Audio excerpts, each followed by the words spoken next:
The history of TTTech really started more than 45 years ago.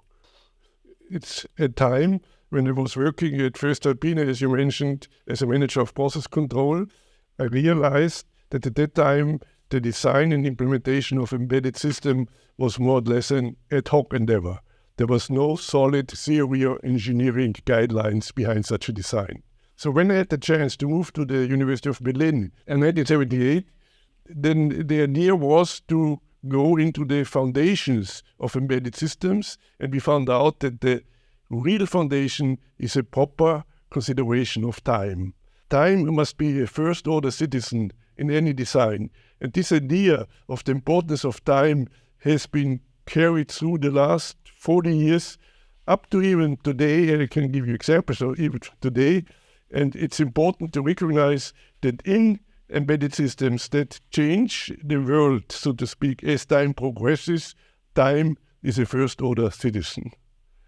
And so the first issue was, how can we, in a distributed system, generate a global notion of time that will be fault-tolerant and which does not depend on any single component of the system.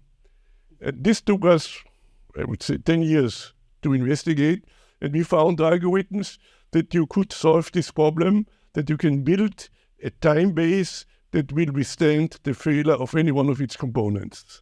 And this time base is the basis for the time-triggered protocol and for the foundations of TTTech.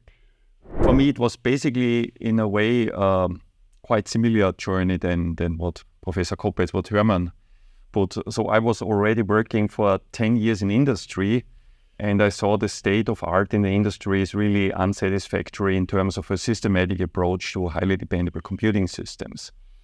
And that made me to start my studies besides working. So I did it as a hobby because I wanted to combine, let's say, theoretical foundations with practical industry problems. So I was working at Bosch for a number of years. I was working in telecoms. And this is actually how I met Hermann, because I was studying at the technical university and we were in a way really like-minded. And I did my master's with him, I did my PhD with him, I did my habilitation with him. And we had always very fruitful and extremely interesting discussions on those matters, because in the automotive industry, there's lots of challenges, how to do them. And at Bosch, we were cooperating in some of the research programs with technical university. So we had multiple layers of, let's say, engagement.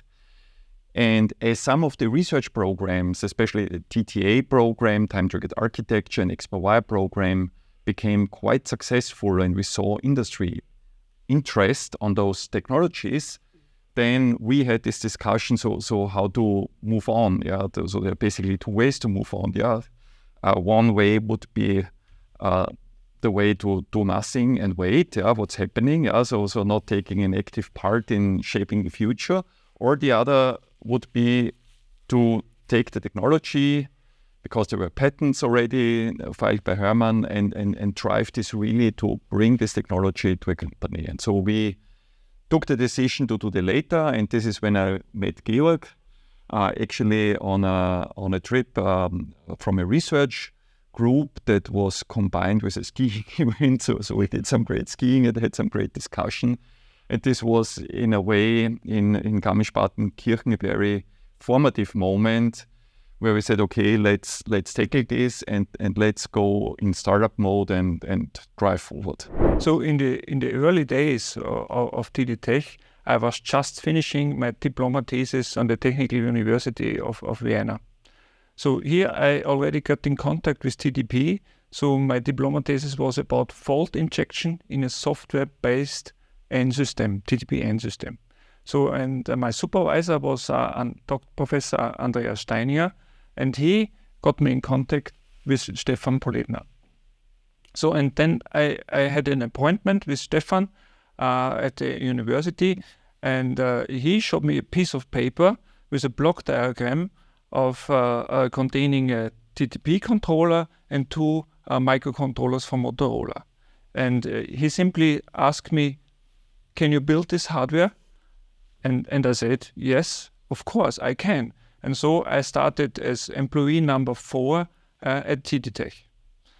So, and at that time, the team I found there was very motivated to about this new technology, the time-triggered protocol, and I think those 4 engineers were already working on a lot of software, because the priority number 1 was to become a software company, and they worked on a scheduler for the TDP network and also on a time-triggered operating system.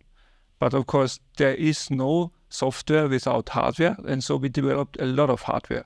A TTP node, a TTP cluster, TTP monitoring node, TTP modules.